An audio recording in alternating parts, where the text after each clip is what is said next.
Zanin chur tha eng zet zong sui lung a leng ye pan lai ro lai nun ten lung le na thove lung lai la don ve ang morwal du te zong khan chuan na dang zo ta ton ni her le imo a le hey hey hey oi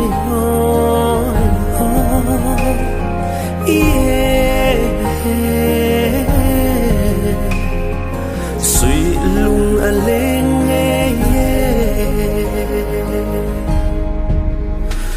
zai khat vor suk buk len le do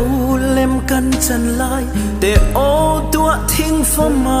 rual kan lim lai tira mai kaya tia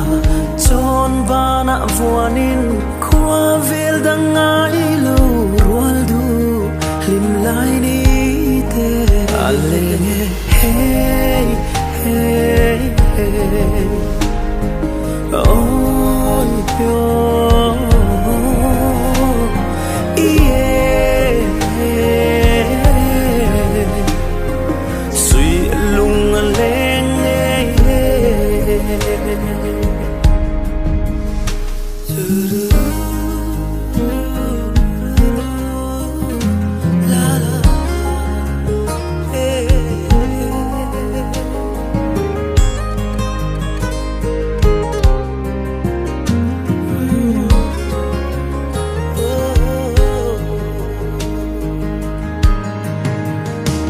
turni pui thang kol yamin kun su la her liame thiam zir narun khat loi za then na trula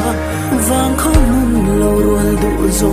te chon bana vuanin ching mit tui fari